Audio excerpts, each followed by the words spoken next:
अमित शाह जी 1 कोटी बेঁধে দেয়নি, আমি বেঁধেছি। প্রথম কথা হচ্ছে সদস্যতা অভিযান আমাদের কিছুদিন চলবে, আর তারপরে সদস্যতা পরে দেখা যাবে কত হয়েছে। গতবারের সদস্যতার থেকে বেশি সেটা করে বলছি না, এরকম কোনো খবর। আপনি গতকালকে টুইট করেছেন উত্তর দিনাজপুরে একজন দক্ষিণ দিনাজপুরে তৃণমূল নেতা জেলা পরিষদের সদস্য অমরিশ সরকার, যে শান্তনুর খুব কাছের লোক, যে শান্তনু জেলের ভেতরে আছে, সে তার বিরুদ্ধে অভিযোগ তৃণমূলেরই একজন এখানে 10 লক্ষ টাকা দিয়েছিল যে গ্রুপ ডি চাকরি দেবে। সেই এফআইআর হয়েছে, সেই এফআইআরের কপি আমি বের করেছি, সেটা দেখিয়েছি। তৃণমূল কংগ্রেস চুরি করবে না এটা হতে পারে না, ছোটো বাচ্চা যত নেতা সবই চায়। আদানি আজ থেকে অধিবেশন শুরু হচ্ছে দুটো পক্ষে, আদানি ইস্যুতে তো বিরোধীরা ঝাঁপাবে নিশ্চয়ই। কেন বিরোধীরা বলতে হবে তারা কোথায় ঝাঁপাবে? তারা সুইমিং পুলে ঝাঁপ দেবে না অন্য কোথাও ঝাঁপ দেবে, তাদের ব্যাপার।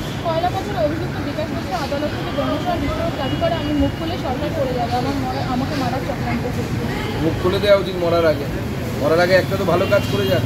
জেল থেকে ফিরে আজ জাতীয় কর্ম সমিতির বৈঠকে মুখ্যমন্ত্রীর সঙ্গে মুখ্যমন্ত্রী অনুমোদন যে সম্ভাবনা রয়েছে হোক, দেখাও, যখন দেখা হলে কথা হবে বা চোখে চোখে কথা হবে, মুখে কিছু হবে না, সেটাই দেখা যাচ্ছে। এই বৈঠকেই কিন্তু সুখেন্দু শেখরকে ডাকা হয়নি, যেহেতু আর্জিকর ইস্যুতে তিনি মুখ খুলেছিলেন। যে কোনো অটোক্রেটিক যারা শাসক তাদের নিয়মই হচ্ছে তাই, আপনি তার বিরুদ্ধে কথা বললে সে আপনাকে ডাকবে। এটা অটোক্রেটিক শাসকের সিম্বল।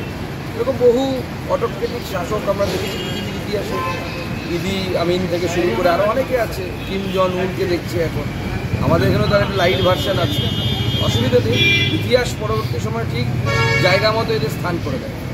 এত ভোটে জেতার পরেও ঘাটালে গতকালকে আমরা দেখলাম শিশু মেলাকে কেন্দ্র করে রক্তারক্তিকাণ্ড মারামারি, এত গোষ্ঠীদ্বন্দ্ব কেন এত ভোটে জেতার পরে? দেবের সামনে সে তো নতুন কিছু নয়। সিপিএম 11 সালে হারার আগে পর্যন্ত সিপিএম খুব শক্তিশালী মনে হয়। এই সদস্যতার কথা বলেন বলে আপনাদেরকে মনে করিয়ে দেন, 11 সালে যখন সিপিএম হারে, সিপিএমের ডিওয়াইএফআই-এর 1 কোটি সদস্য ছিল। 1 কোটি সদস্য শুধু ডিওয়াইএফআই অর্থাৎ ওদের গণতান্ত্রিক যুব সংগঠনের 1 কোটি সদস্য ছিল। তারপর সিপিএম হয়ে গেছে।